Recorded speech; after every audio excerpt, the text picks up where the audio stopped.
Good evening. Welcome to the Bourquin Canoe Heritage Association Virtual Assembly. I'm Deborah Gardner, a member of the WCHA Board, and I'm here to provide a brief introduction to our panel, Women and Canoes, from Paddlers to Builders. And then you'll enjoy the rest of the session with 5 builders. Women's use of canoes in North America has a deep history among Native American and First Nation peoples. Women paddled for travel and to collect foodstuffs such as rice and berries, but we don't know if they were builders. Evidence from the 19th and 20th century suggests that men were the primary builders. By the end of the 19th century, wood and wood canvas canoes had supplanted birch bark for popular use. They were built by individual builders and in factories. Names like Peterborough, Chestnut, and Old Town were the boats used for recreational rental and ownership. Women were courted in canoes and also became paddlers. It was not a difficult skill to acquire. Perhaps the women seen in the previous picture were the mothers who first sent their daughters to canoe camps starting in the 1930s, in camps that would later years be the source of inspiration for several of our builders. And those traditions continue today, with girls undertaking trips of 10, 20, even 50 days in the wilderness, perhaps cultivating future builders. And today's canoeing is often a family and friends affair, using restored boats, some a century old, and new boats from a variety of builders, who continued the craft in a world where first aluminum and then composite materials had largely supplanted wood. By mid-20th century, the builders were almost uniformly men when the first woman appears on the scene. May Minto of Minden, Ontario, learned the skills from the family business of woodcraft. Like women in other professions, the first women lawyers or doctors often trained with close family members because they were shut out from official schools. May is shown here probably soon after World War II when she was at Rosie the Riveter and with the family logo with a boat she built that is now in the Canadian Canoe Museum because it was paddled by a famous artist. In 1996, Pam Wedd, a builder, visited with her to present an award and to talk tools with her. Women builders of the next generation also learned from family members. Nora Saliga from her husband Joe, who got the credit, even though she was an important behind-the-scenes helper.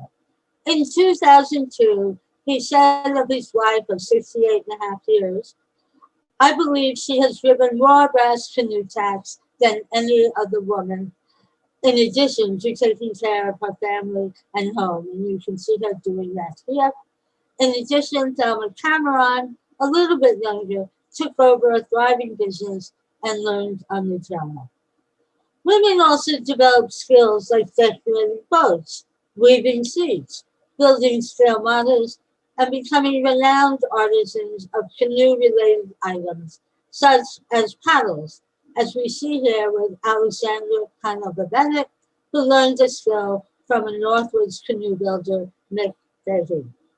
The current senior generation of builders took formal training with experienced builders, and then once their businesses were up and running, began to teach others, like Pam Wedd in this picture, who wanted to restore boats or build new ones, or were considering a career in the craft.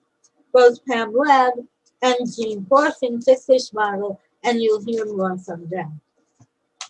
Here we see Jeanne Bourquin, who trained a cadre of women volunteers to restore a fleet of wood and canvas canoes at an Idaho girls' camp, and also offered classes for people who wanted to build their own canoes. The next generation, the middle generation, is exemplified by Emmy Sosell, who couldn't be with us tonight. She learned from her husband Dylan, and then they formed a partnership with equal responsibilities, skills, and credit. The next generation, the current young generation, will be represented by three women. Amy Harris, who you see here with Jerry Stelmack, where she trained in Maine and now has her own shop. Elisa Shine, who trained with Roland Thurlow and became a full-time member of the staff. Roland is just down the road from Jerry in Atkinson, Maine, where they co-authored the leading guidebook to restoring canoes, and that launched a revival of building. And finally, Kate Prince, who trained with builder Hugh Stewart and then bought his business with a partner. And also, we can perhaps be optimistic that younger girls are being introduced to canoe building and might follow the path as they get older. And we can, of course, all continue to promote and enlighten others by using these beautiful crafts on rivers and lakes for outings, camping, and longer sojourns. And of course, supporting the activities of the WCHA and engaging in its chapters and assemblies. And now I will turn the session over to Pam Wedd, who will moderate the panel. Hi, I'm Pam Wedd, Bearwood Canoe Company in Parry Sound, Ontario. I've been paddling canoes for 56 years and building for 32. It's hard to believe that the time. This is a picture of my commute to work each day. A stroll down the hill, no traffic jams. It's pretty sweet. I'm not sure what drew me to canoes. Our family didn't own a cottage or a canoe. My mom was from England, so of course I read Wind in the Willows and loved Ratty and Mole, but they were in a rowboat. I was 14 when I first went to summer camp, the Toronto YWCA Camp Wingo on Georgian Bay, just south of Parry Sound.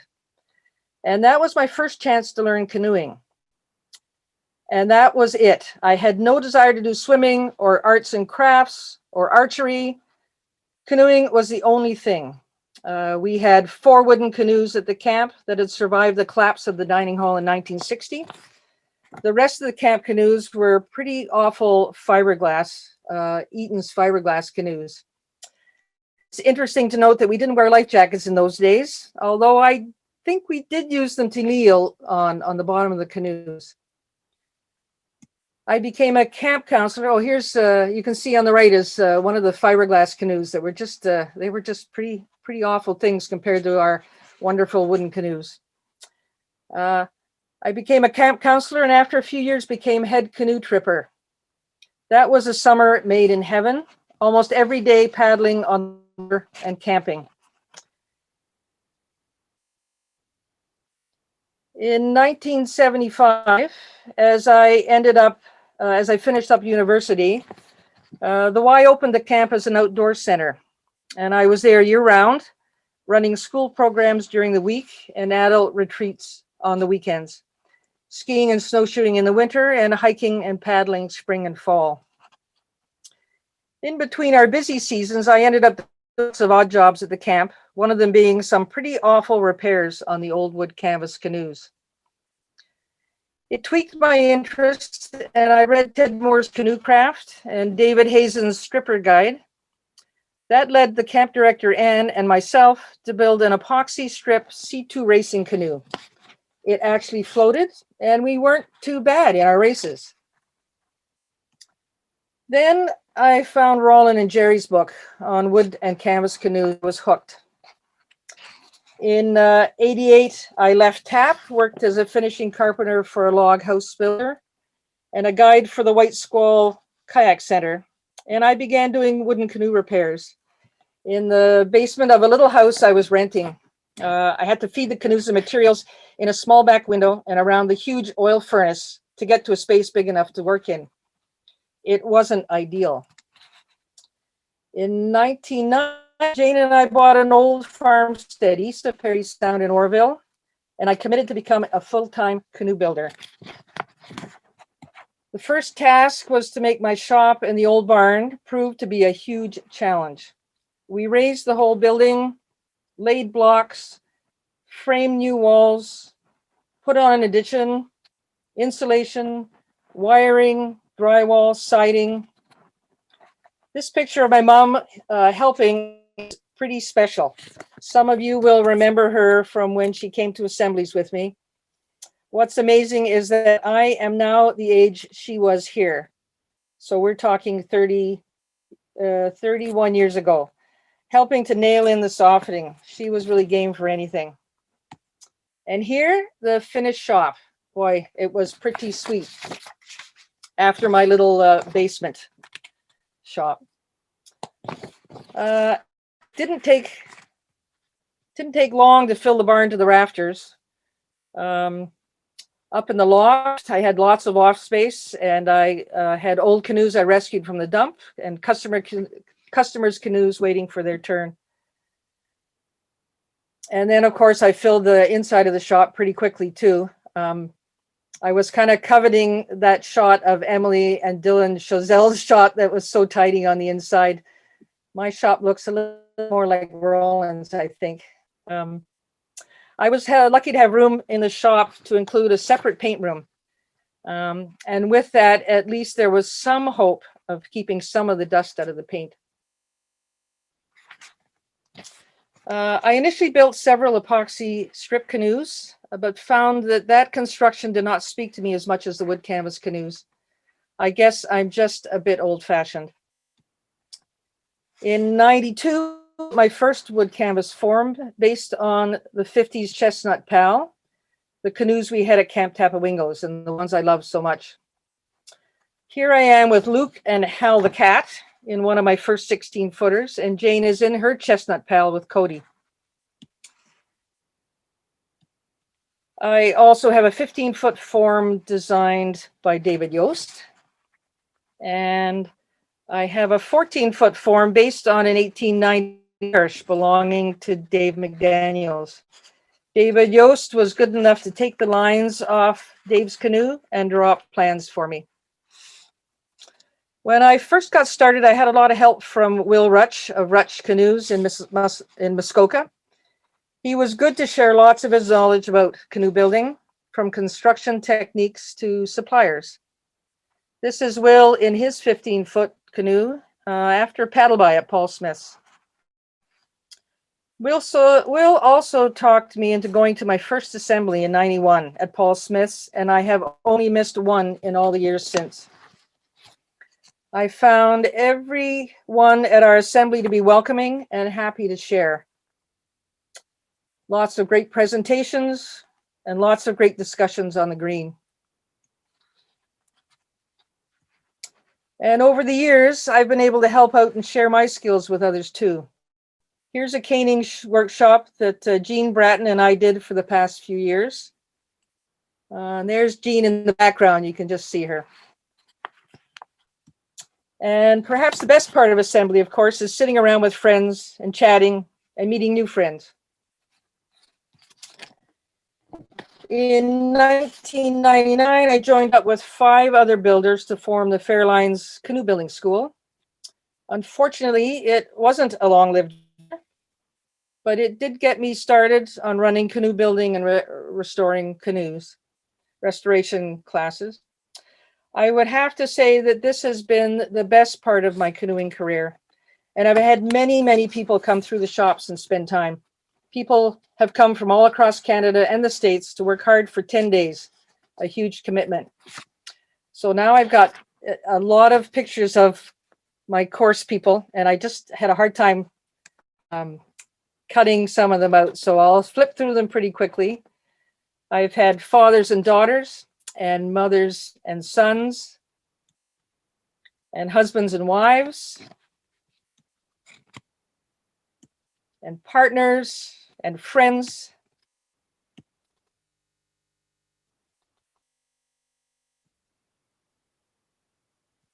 Yes, lots of work, lots of work. I've had sisters and brothers, just all sorts of people coming.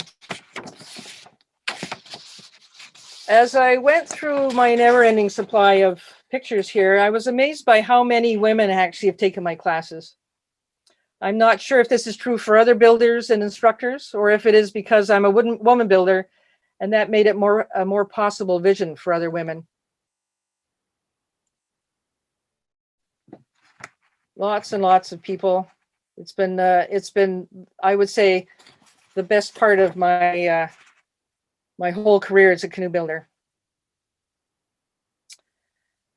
I've also had quite a few apprentices over the years, and most of them too have been women.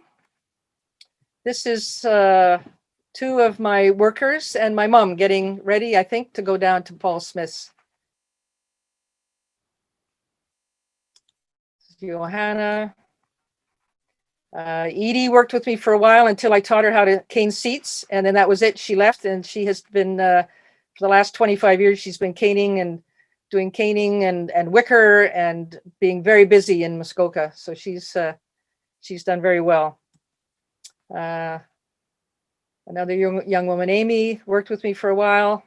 And of course, here's Annie that came and helped out with a couple of my courses. And she ended up getting the short here and had to help Brian with the boat from hell. And of course, I have to add my mom in here because I don't know, she was game. Here she is taking fiberglass, believe it or not, off an old canoe. That's not the nicest job. Anyway, it has been a wonderful journey, this canoe building career of mine, and I am so grateful for all the skills I have learned from others and for the skills I've passed on to others, and to the many, many special people that I'm lucky enough to share my shop with. I want to thank you all. Okay, now I'm going to pass on to our next woman speaker, and that's Jeanne Bourquin. Hello, and thank you, Pam and Deborah, for putting this together. Since 1984, I've been building and repairing canoes on Shagwa Lake across the water from Ely, Minnesota. I think my story of getting started building canoes is like a lot of others. I was introduced to wood canvas canoes at YMCA Camp Widgewagon, where we paddled mostly Saligas, chestnuts, and old towns on 2 to 3 week trips into the boundary waters in Quetico. I took an outward bound course out of Ely in 1969 and then went to work for them for the next 13 years.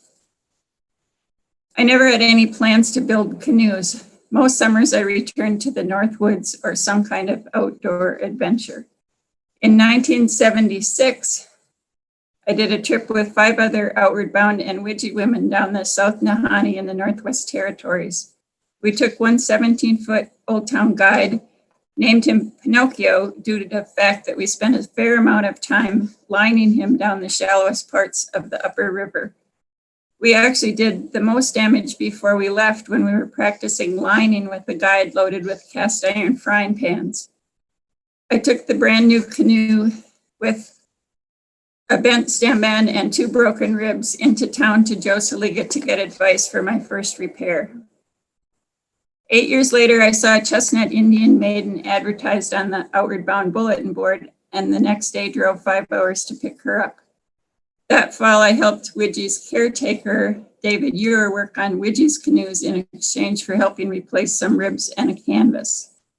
When David left for graduate school the next summer, Widgie started trading me room and board between Outward Bound courses for help with their canoes. I planned my next summer's Outward Bound courses around a class I saw offered at Wooden Boat in Maine. That first year, 1984, was the only year Jerry Stelmach's course didn't fill, and instead he invited 2 of us to build canoes with him that fall at his shop in Atkinson. The following summer, I was able to find 2 more students, and we were able to talk Jerry into coming out to Widgie.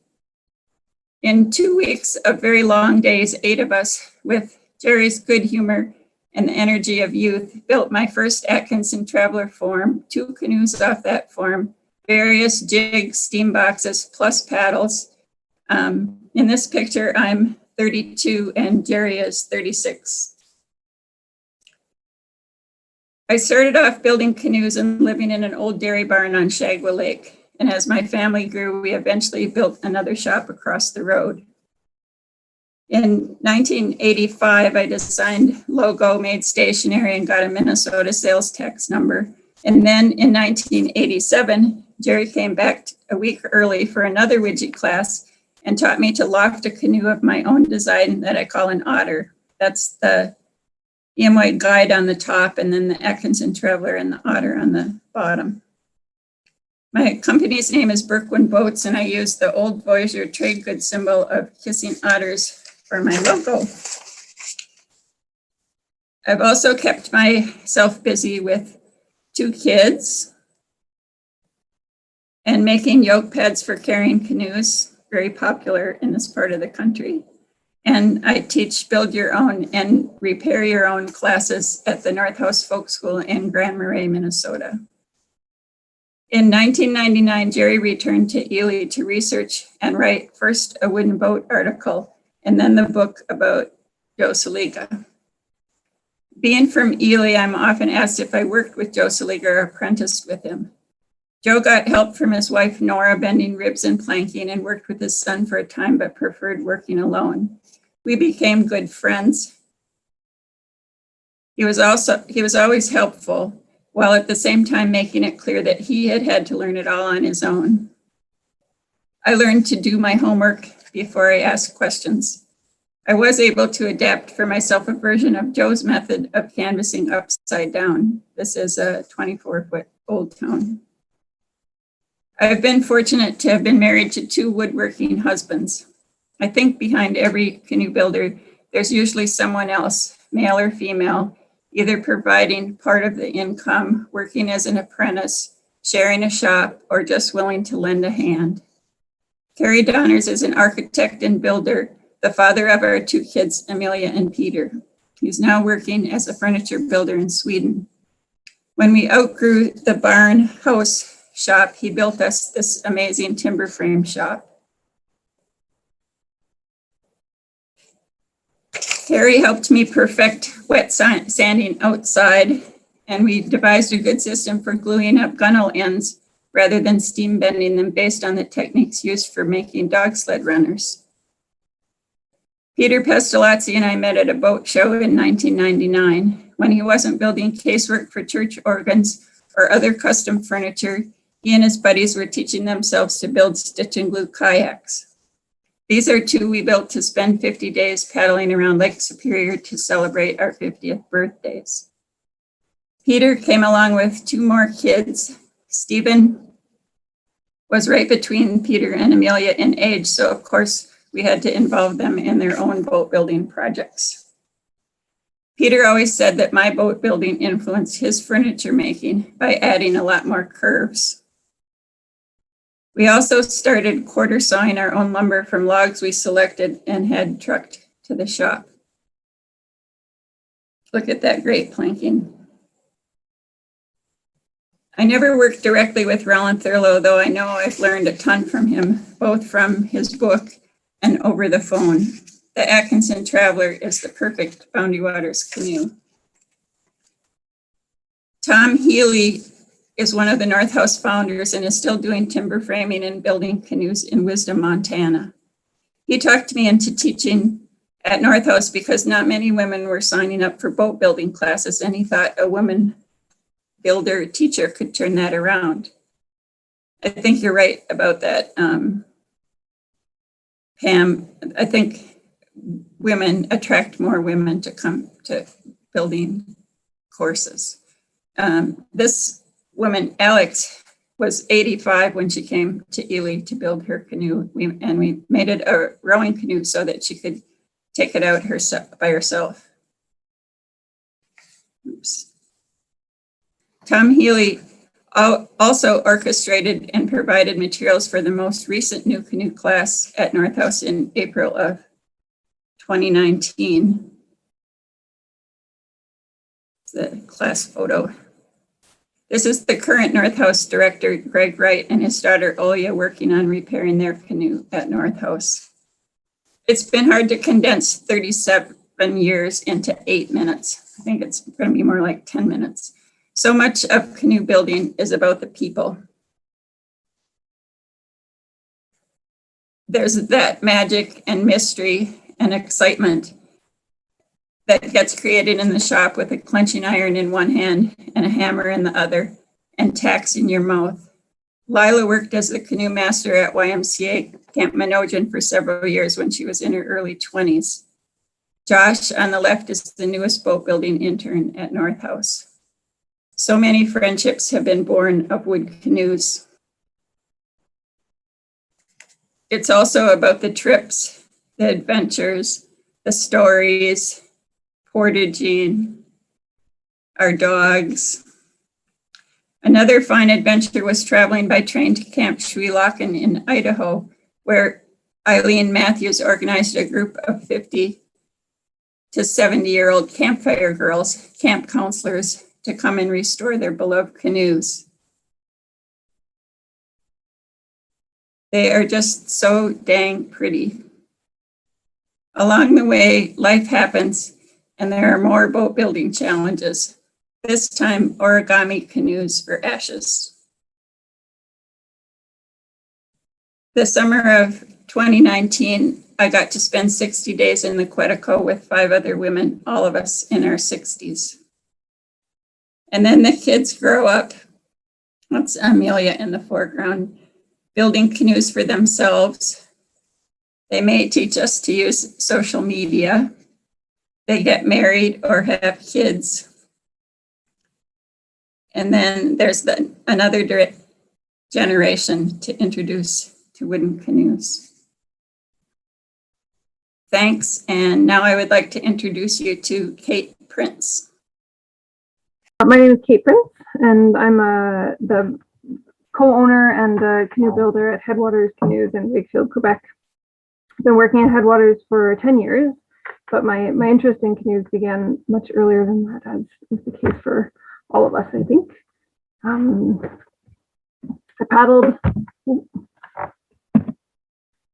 I started, had a paddle in my hands as a toddler on family canoe trips and grew up paddling, specifically canoe tripping at an all-girls camp in central Ontario. And I paddled all sorts of canoes there and with my family. Some wood canvas, but not all. But that's where my love of the canoe and where it would take me out on the lakes and the rivers. That's where those things began. As a teenager on a Ontario Recreational Canoeing Association course, I visited Pam's shop, which I'm certain she doesn't recall, but that was my first insight into building wood canvas canoes, and it certainly was an inspiration at that time. I became a staff at the camp that I grew up at and went on to lead trips for several different youth organizations over the years and facilitated outdoor ed programs for about 10 years, sort of interspersed throughout years during my formal education in fine art and environmental studies and teaching. During those years, I repaired my first canoe, which was a chestnut bob special, under the guidance of John Kilbridge at the Temagami Canoe Company in Temagami. And around that time, my outdoor ed work circumstances brought me to visit Camp Temagami in Northern Ontario, where I met Hugh Stewart, who's the founder of Headwaters. And Hugh built and maintained the camp's fleet of about 55 wood canvas canoes there. And when I showed up on the island with my bobs to work on in its final stages of repair, well, you can't keep a canoe builder away from a conversation about filler. So we had something to talk about, and we struck up a friendship, and we've been friends ever since. That fall in 2010, I began working at Headwaters with Hugh when he was in need of someone to fill a spot in his shop, and have been there since that time. We build about roughly 15 canoes each winter season, repair 15 to 20, and we work with the rhythms of the paddling season. So we ramp up our milling in the fall when we sort of settle back in at the shop. We build and repair throughout the winter months, and then do our finishing through the spring before canoes go home for the paddling season. Over the summer, we close down the shop for a time and like to like to do what we call our research and development. So Hugh heads off to camp in Temagami, and the rest of us head off to various places to do some paddling. Hugh's always built canoes with wilderness travel as the first consideration, carrying on the tradition of wood canvas canoes being working vessels as they were for lots of folks over the years. The Geological Survey of Canada, for a great deal of exploration and trade in northern Canada, for camps, for some pretty serious travel in remote and rugged country. In 2013, Hugh and I, as well as 4 friends, went on a 60-day canoe trip beginning here on this is the Snake River near the headwaters of the Snake in Yukon, and ending in Old Crow, Yukon. We were paddling to the first and last canoe are 2 headwaters 18-foot prospectors and 1 chestnut 17-foot prospector. And although I had been paddling my whole life up until that point, and had been on plenty of multiple week-long trips, this was my first trip of this sort that was this remote, this long, and in sort of the types of conditions that we encountered in that place. And it was really an exceptional demonstration for me. And after having been building the canoes for a couple of years, this was kind of drove home the point that these canoes are why they're so well suited for this type of travel. And it's something that we always have in mind in the shop when we're working on a canoe in the winter months.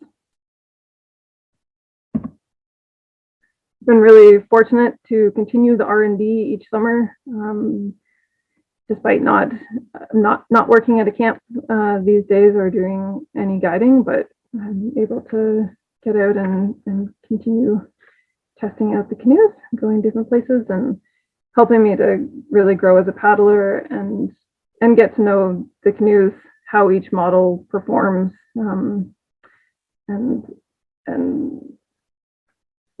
as we build them and as we travel in them. This is on the George River in northern Quebec a few years ago.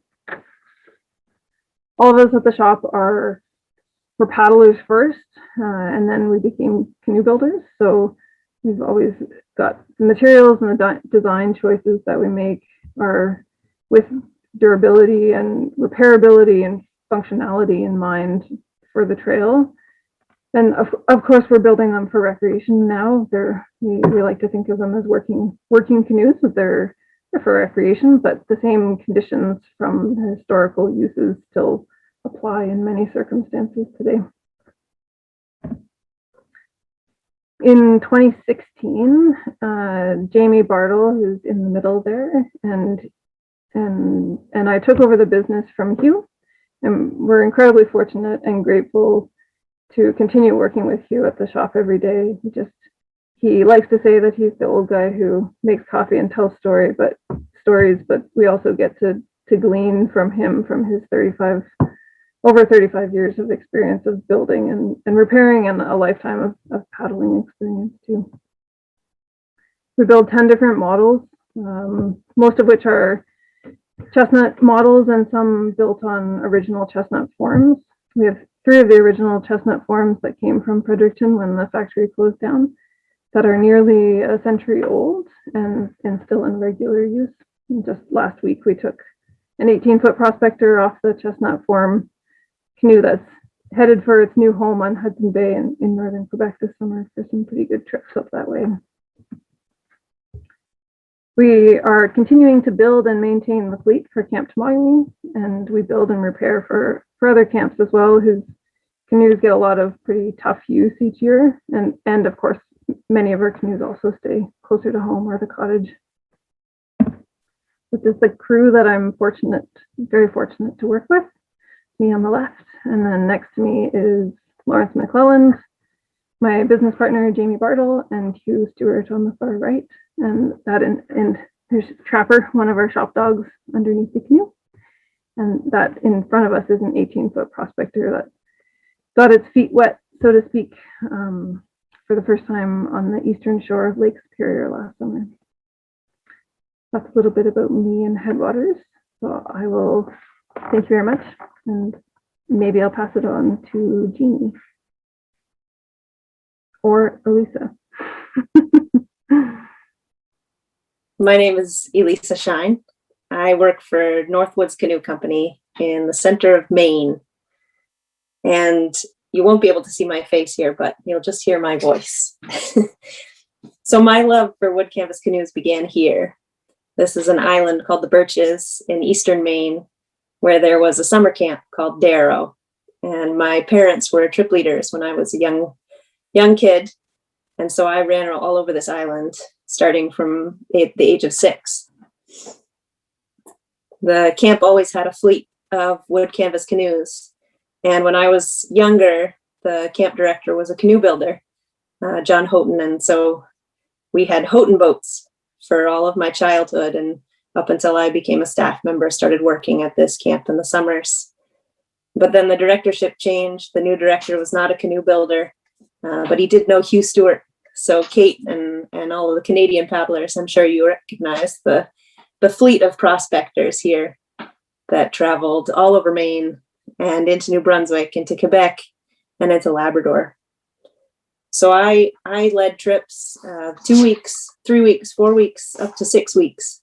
And the vantage point that I had of the canoe often looked like something like this. So my idea of canoe repair, I had definitely seen some canoe repair in the top of the barn of the camp when I was growing up, but most of my canoe repair was the quick trail patch, the duct tape during the day, the fiberglass patch, or the ambroid with a little cotton at night. So with the new director came new connections. We got to know Alexandra Bennett and Garrett Conover, and Hugh Stewart came to visit as well, and many others. And that was the first time that any of us as summer guides had thought about this as a long-term profession.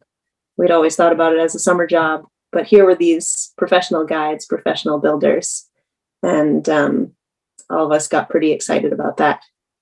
And one summer when Garrett was the assistant director, he brought Roland Thurlow out to our staff training. So I'm sorry, this picture has been hanging in the shop for many years now.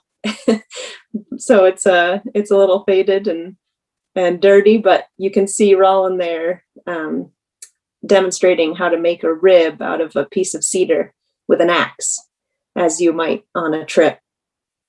And by the end of the demonstration, we were all just about in awe.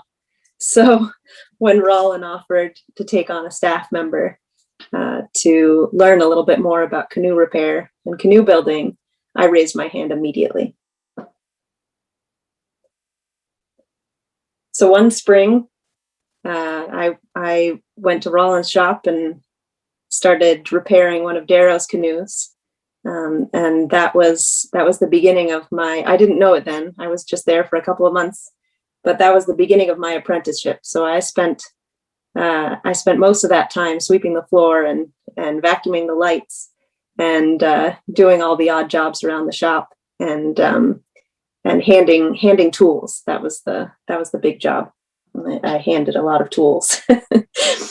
So I went back to Darrow camp for the summer season, and I worked at another outdoor expedition company in New Hampshire. But after a short time, after Darrow closed, I was looking for a deeper connection to canoes. So I called Roland, and it happened to be a good time. There was a space in the shop, and he took me on full time. So I graduated every now and then from sweeping the floor and dusting the lights, and I started learning about carving wood, carving thwarts, carving decks. I learned what a spoke shave was, and learned to love it. So that was 2013 that I started working full-time at Northwoods Canoe. And here's the shop. I believe this was an April picture. Quick tour of the important parts, the highlights of the shop. We've got the essential tools here. Rollin has a very specific order that we manage to maintain every few days sometimes. But I always love the light that comes in the shop. It's always something that I notice. The steam box, came really familiar with that. Steaming ribs, steaming stems, steaming rails. The keg that the steam comes out of, steam box, the soaking bin. So we work on new canoes at the shop. They're mostly Rollin's designs. I still love carving thwarts with a spoke change. Here's the removable thwart that turned into. In the 13-foot American Beauty, which is one of my favorite canoes. It's the scaled down model of the Atkinson Traveler, which is sort of Rollin's signature boat. But this is a beautiful one for solo tripping, which I've learned to enjoy since moving here. But we also do a lot of restoration. That's about 3/4 of what we do. And it starts with this process, which I didn't necessarily expect when I signed on with a craftsman. But here I am stripping out the varnish of a canoe for a customer. We do this once a year, and we restrict it to once a year. So this is sort of the variety of the restoration here. This is a 25-foot Old Town war canoe. And so this one needed some serious work on the rails, splices on the stems, splices on the rib tops. Many replacement ribs. I love the restoration, the rib restoration process of using the old canoe as a form for the replacement ribs, so that when you put the ribs in the canoe, the form stays the same. So from the 25-foot war canoe, here I am working on an 8-foot display model of B.N. Morris, a Maine builder. And this, I found that I really enjoyed the miniature aspect, tiny ribs, tiny seats, tiny caning.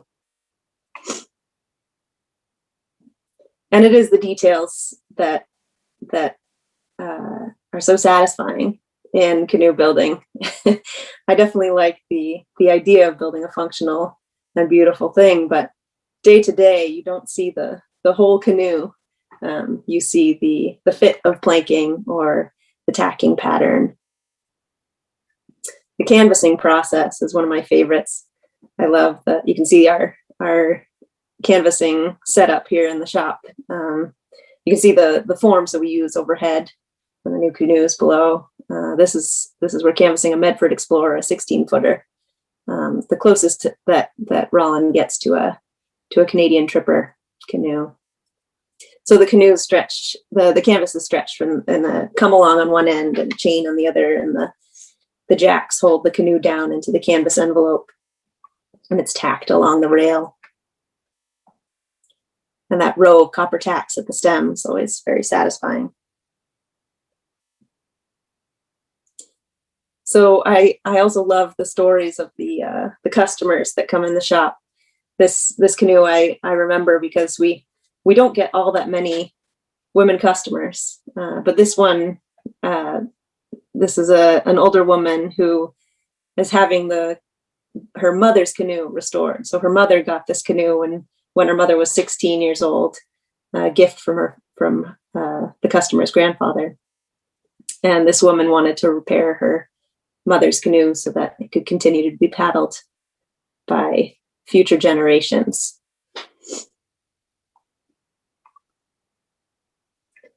And all sorts of people come through the shop. I also love the classes. And I also love that Pam showed pictures of her with her mom So this is me building a 13-foot American Beauty with my mom. And my mother still paddles that boat, still really enjoys it. Every year, Roland teaches a class at Wooden Boat School on the coast of Maine. And we have 10 or 12 students who come to build 3 canoes usually. With that many students, we build the Atkinson Traveler that you can see here, 17.5 feet long, and the American Beauty. And then if we have enough students, we also build the Kingfisher, which is a square stern, 15-foot square stern model, which is really beautiful. And I love the energy and the excitement of all the students who come to spend a week. It's sort of a whirlwind of a week building 3 canoes. And a couple of years ago, I got the chance to build a couple of canoes with a group of all women students at Wooden Boat School. And you can see a familiar builder's face in here. Annie helped me throughout that week and was indispensable. But it was a really special week. I think it was Wooden Boat School's first boat building class for women. And a lot of these women, I realize, are part of a group that may not have been allowed to take shop class in high school. So this was a lot of fun, really great group of energetic, strong women.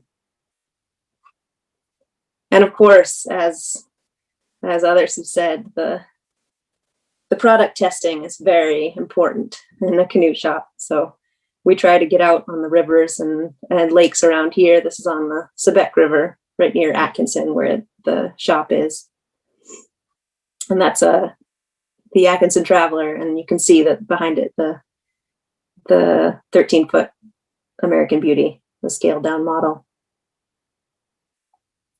And that's the view from the 13-foot Beauty, which is just the perfect size for one person and 4 or 5 days of gear. And every time I sit in these canoes, or see these canoes, I just feel so lucky to be where I am and to do what I do. So thanks. And now I'll hand it off to Annie Harris. I am Annie Harris. I have Halcyon Canoe, which is in Marlborough, New Hampshire. I've been probably doing the canoe building for the shortest period of time of any of the folks who are part of this. And I also, I think, came to it from a little bit of a different angle. I did not grow up going to summer camp, and I never paddled a canoe until I was in college. But I did grow up in the coast of Maine, and boating was a big part of my life as a kid. My father had a little wooden sailboat, and we spent a lot of time in the water. But I got into paddling in college with some friends and really fell in love with it. They were not wooden canoes, but it was still something I really enjoyed. And then in my 20s, I ended up going into trades work because I was living in rural Maine, and that was the best way to get a job in that part of the world.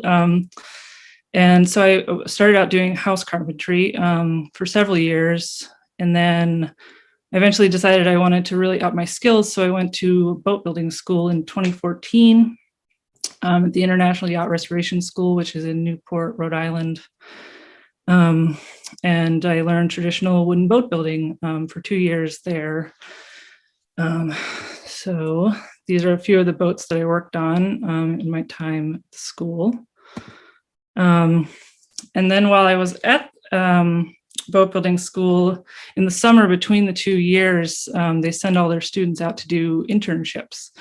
And I was specifically interested in smaller boats and canoes because I really loved canoeing.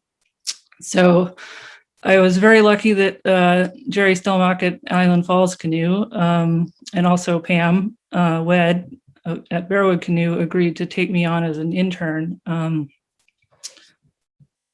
So I went up first to Jerry's, and as you can see there, we had a a nice wildlife visitor on my first day at Jerry's. And it was just a magical experience spending time in his shop. And I decided I had to come back and build my own canoe. So I did that over my following winter break. I built his 14-foot Will-O-Wisp solo canoe model for myself. And I just thought I'd add that picture of the sign that he has in his shop, which I thought was apropos for this presentation. Caution, men at work. Women work all the time. Men have to put up signs when they work. So anyway, all of you, I'm sure, know Jerry, and he has a great sense of humor. So as you can see in all of these photographs, I am smiling because you just can't help but smile because it's such a magical place at his shop. And I'm really grateful to him for taking me on and teaching me. It was such a good experience. And that's my finished canoe, which I finished in my friend's garage. It had about 6 different homes because I didn't have a place to store it. But I did eventually get it done, and I still paddle it quite a bit. And so the same summer I went up to Jerry's, I also went up to Pam's, and she was running a new canoe building course with her student Rob here. So I got to help out with the building of that canoe. And then I think it was probably about a year or maybe even 2 years later, I went back when Pam was doing a restoration course, and little did I know what I was getting into. She had a student, Brian, there who brought this absolute wreck of a canoe. So it was a great learning experience. You can see Pam and I looking, trying to figure out what on earth we were going to do to get this thing back from the dead. But it was a tremendous just learning experience trying to fix this wreck of a canoe that had no middle left.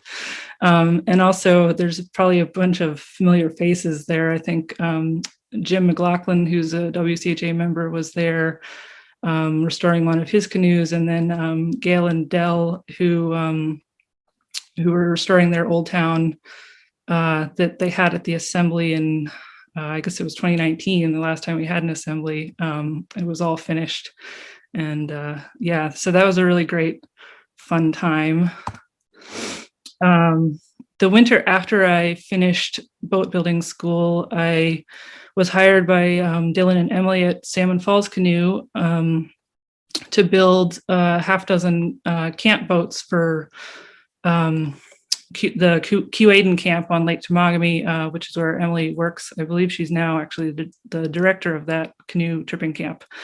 So that was another really great experience. I just love this photo with me and Emily, our mouth full of ring nails and bending ribs.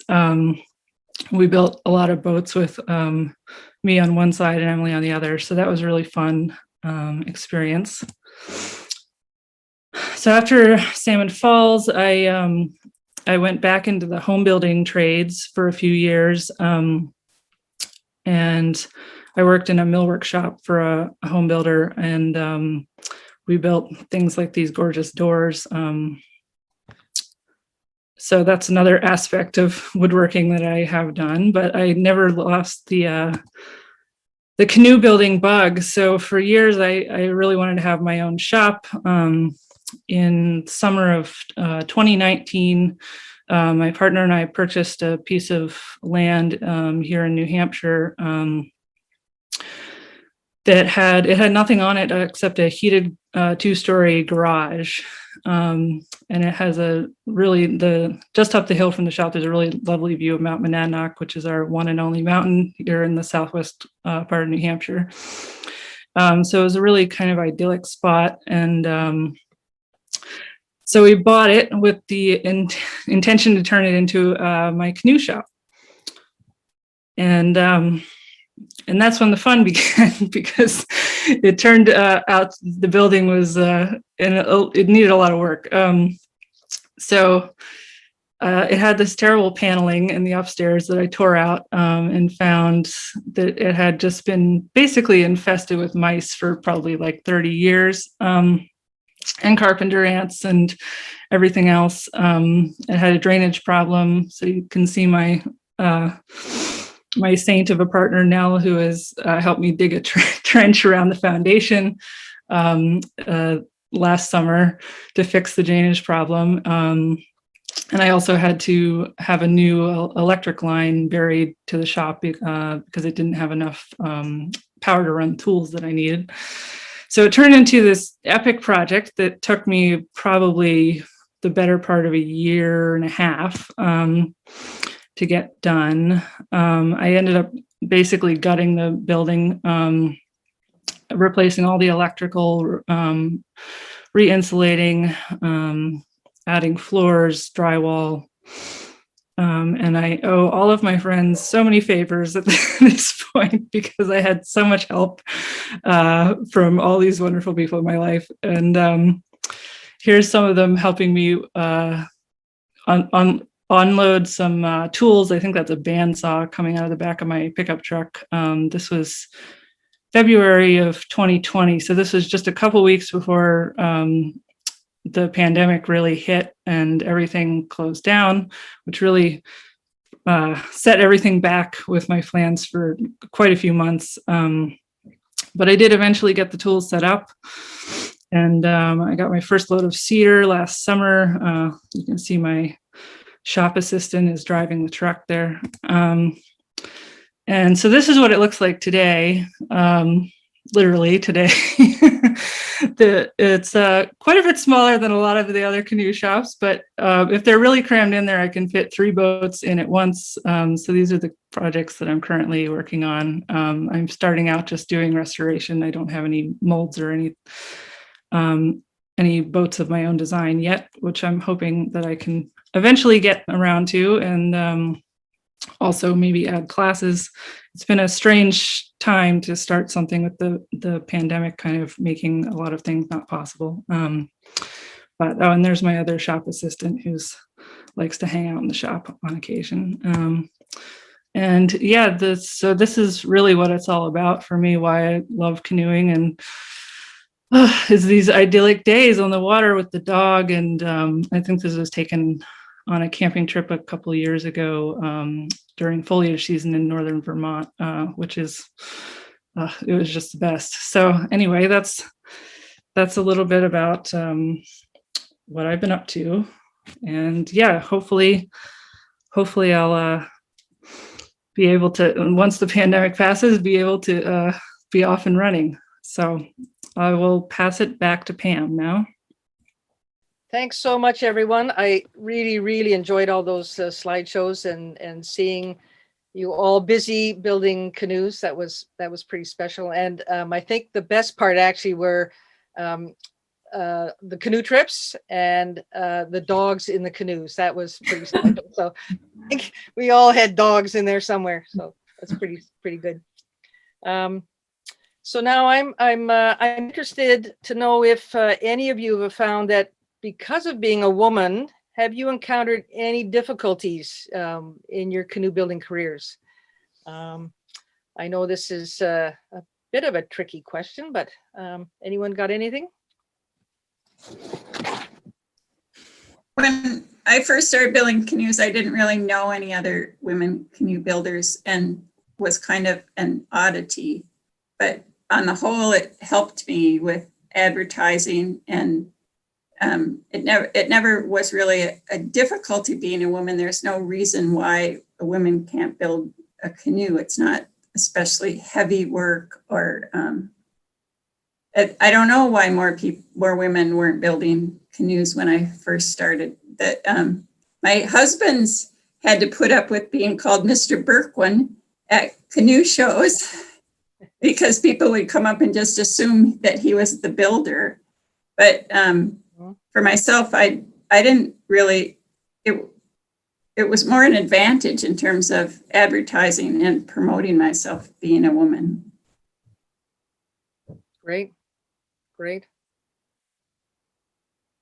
Yeah, it's definitely the odd comment or the assumption. I get that a lot. We get a lot of people calling for advice, and I guess you always assume that the first person who answers the phone isn't necessarily the one in the shop, but at our shop it usually is. And it's often me. And so they'll ask for one of the guys in the shop could answer this question, and I just say, well, try me. It could be that I don't know the answer, but we'll find out together. So yeah, it's the odd comment, but apart from that, it's just it's just great. Great. I would echo that experience as well, Elisa. But most of the time, it's the beginning of a really great conversation with people. Lots of women paddlers and women canoe owners, and it's the beginning of that conversation sometimes, and that's a really nice thing. I've noticed at the classes at North House that there's some kind of carpentry anxiety that may be like math anxiety. And sometimes I feel like I can be less intimidating than, no one would call Rollin or Jerry intimidating. I'm not saying that like men canoe builders are intimidating, but some people are afraid of a screwdriver, and they're maybe just relax a little bit more around a woman who's doing it. It's a good point, Jeanne. I haven't found it to be much of an issue being a woman canoe builder. I have lived in this area for quite a while, and I I was a house builder for a little bit. So I think the locals sort of got to know me, and but in the early days, you go to the lumber store or the hardware store, and the salesperson would sort of talk to you as though you didn't know anything. And it just took a little while before they realized you actually did know what you're talking about, and that, if you wanted a certain thing, that you actually knew what you wanted, and so that was an interesting thing early on. But I'm thinking that perhaps because like Jeanne, I'm in my own shop, and it's a woman's shop, right? I'm not working with men or in like you, Elisa, who you're working in Roland's shop. So if people phone, they know they're phoning a woman builder. So I don't have that kind of misunderstanding at the beginning. So so I probably have lucked out that way a little bit, in that I haven't had to do that kind of stuff. It's kind of an advantage to go to a lumber yard as a woman, because I almost always get help loading the car and trying to get on. If I went with Peter or Carrie, we had to do it ourselves. If I went by myself, I had all kinds of help. And that's becoming more and more important for us, Jeanne, isn't it, as we get a little bit older? Yeah, good point. Yeah. How about you, Annie? I know you had a little challenge or two when you were working not in canoes, but outside the business. Yeah, I have, maybe because of what Jeanne mentioned about it, canoes not being particularly heavy duty. I don't know. I've never in the home building trades. I've had kind of trouble getting jobs because they were concerned I wasn't strong enough, or that I would get injured, or things like that. And that's just been the total opposite in the canoe world, is that everyone has just been like, yes, I'll teach you. It's been great. Yeah. So it's been a bit of a opposite experience. And I feel like in the home building trades, I was constantly trying to prove that I could do something, because the assumption was that I couldn't, or not always, but a lot of the time was that I couldn't do something until I proved that I could. But it's been the opposite in canoes, of like, it's expected that I can do this, and that I can learn this, and I can, take it on. So that's been my experience. How about advantages? Jeanne, you talked about the advantages. It helped you with your advertising and being known that you were different, I guess, eh? Have others known that? I guess, Elisa, you don't have to do the advertising because you're sort of under Roland's tent there, but yeah, I think in many ways, with the people who have come to my shop and taken courses, it has been interesting that in many cases the women are those who pick it up more quickly. And I'm thinking of partly that's because they haven't done any woodworking before. And so when I do some instructions, they actually listen and pay attention, and they'll do what I suggest, right? Whereas oftentimes the husbands or the men sort of they're thinking ahead and deciding what they're going to do, and they go ahead and muck along and do their thing, and then the women actually pick up the skills a little bit quicker. And maybe it's all the handiwork that women so definitely our age and older, where women did a lot of knitting and quilting, and so there was a lot of fine handiwork that was done by women, and I think that's a very good skill for canoe building.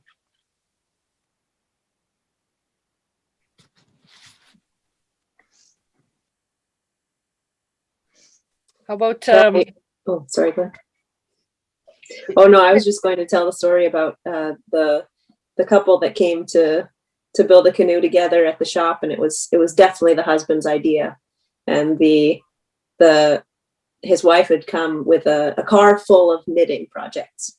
She had brought her summer's worth of knitting to do in 10 days, and she came in, and I think Roland got her started doing something on the bandsaw, and I think she needed about 10 seconds of encouragement, and then she was off. She wanted to build for the rest of the 10 days, her knitting forgotten, you know.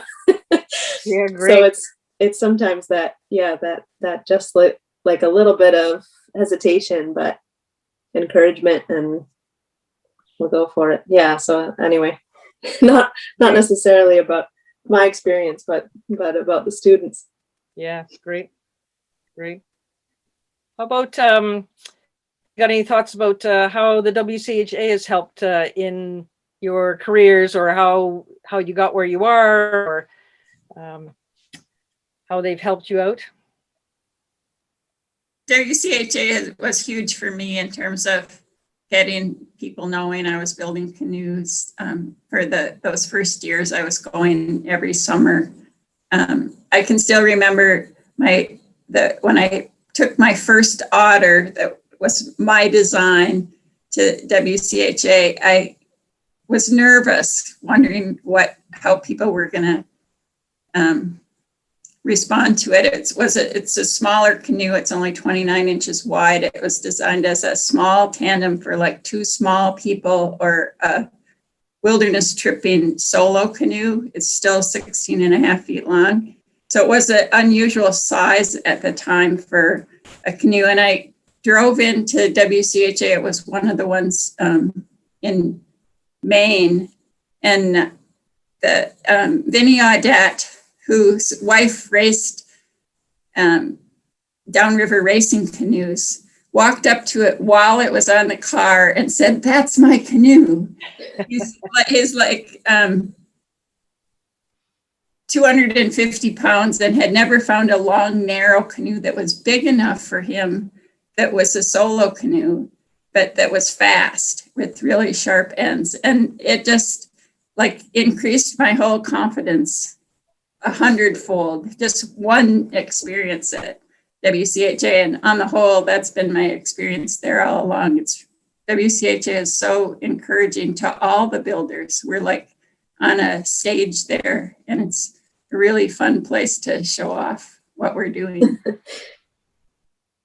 It sure is, and the opportunity to spend time with so many other builders that we wouldn't have that opportunity in any other way. So and how many people who aren't builders also have an incredible skills. I think of Dave DeVivo and his finishing of incredible canoes, and his gold leafing and stuff, and the kinds of things we can learn so much from everybody else. And I have certainly always found that I've been accepted right from the beginning with the WCHA. as a woman canoe builder. And like you said, Jeanne, you just arrive with a nice looking boat and people are all over it. And a great way to advertise too. Although, as the years went on and everybody that comes already has 10 canoes in their garage and their and their outbuildings, the sales definitely dropped down a little bit, but it was a good way to be known and to share and to learn lots. It's an incredible association.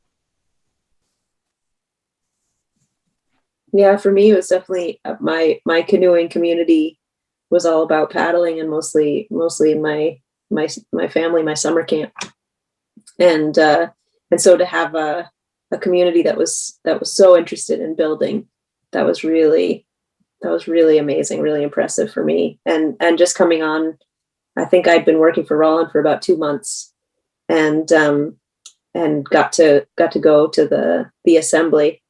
And I had no idea that I had signed on with a rock star, like all the builders. It just seemed like we're treated, and me by extension, like I had all the knowledge of 2 months, and people were asking me for advice. So it was just a wonderful, welcoming experience. I really loved it. The other thing that was I found noticeable over the years is that when I first went, and my first one was 91, Jeanne, I don't know when your first one was, but in those days it was you and I, right? And virtually. I remember the first time you came, because I hadn't known another. I couldn't say I was the only wooden canoe builder I knew. Now there was one in Canada, so I had to say I was the only wooden canoe builder in the United States.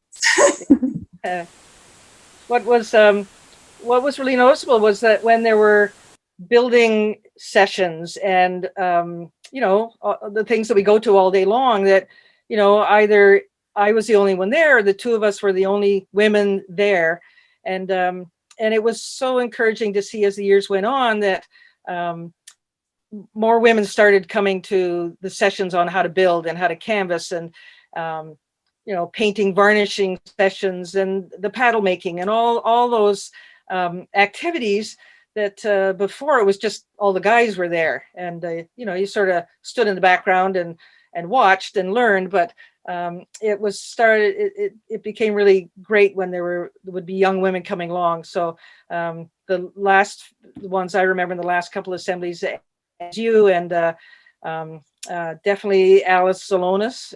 She has been coming forever and ever, and would come to all the sessions as well. So that's been pretty encouraging over the last little while.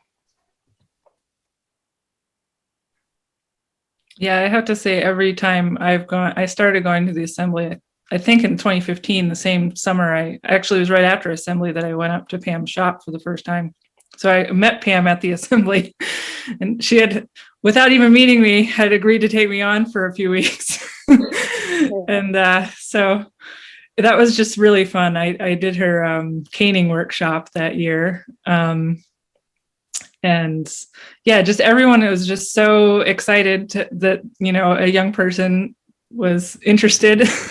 Yeah. And I've benefited from that hugely every year that I've gone since. And yeah, I just have had so many offers of help or assistance or boats or you name it.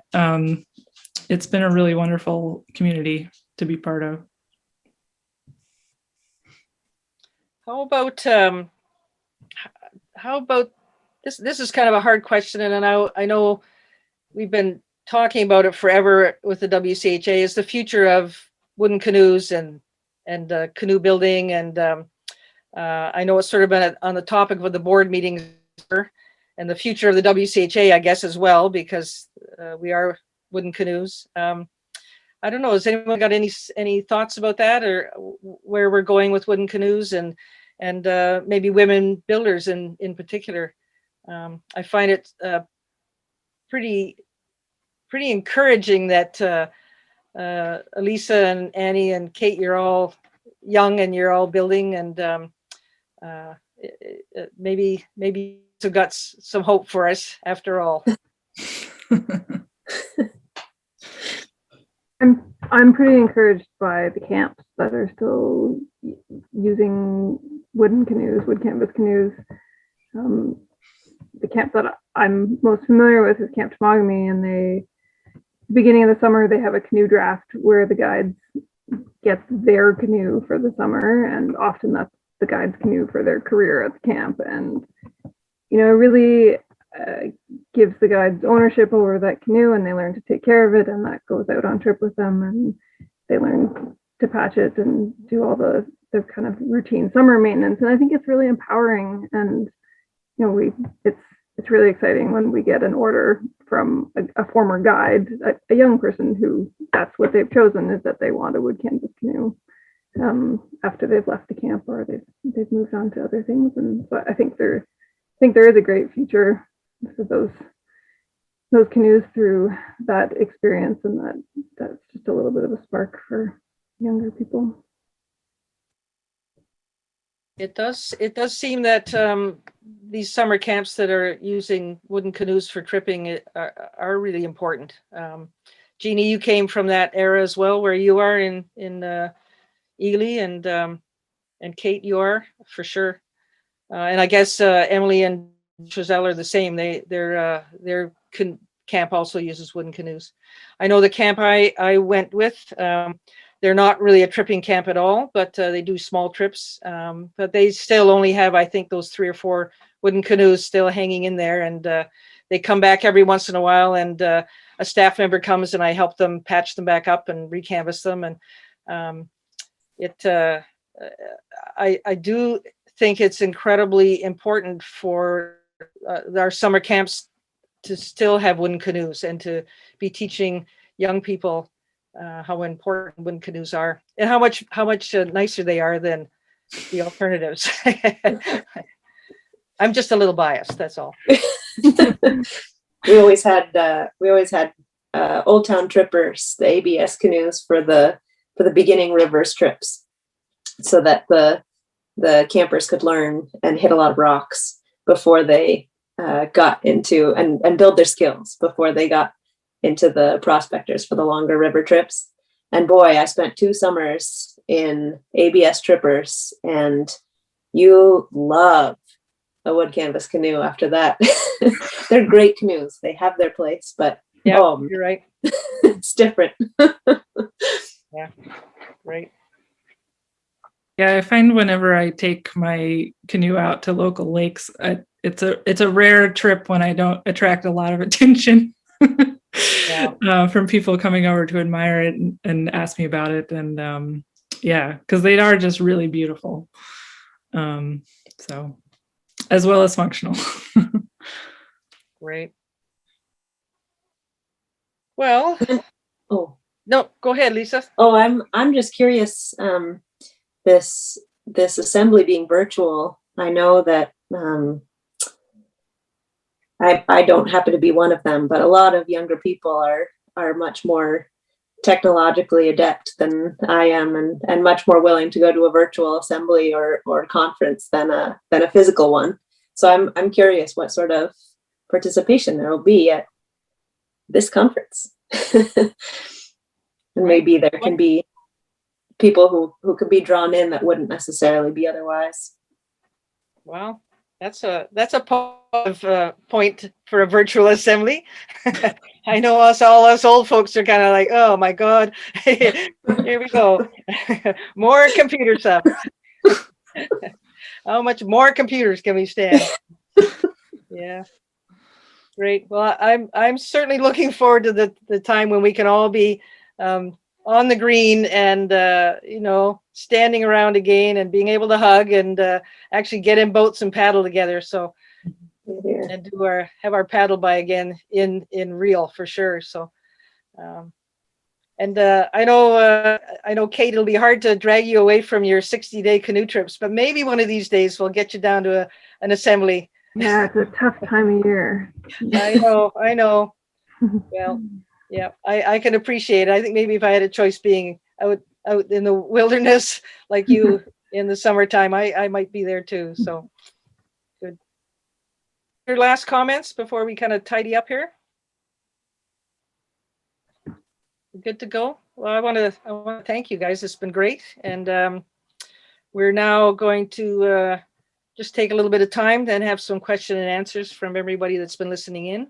And so don't go away yet, because you'll have to answer some more questions, I'm sure. Thanks tons.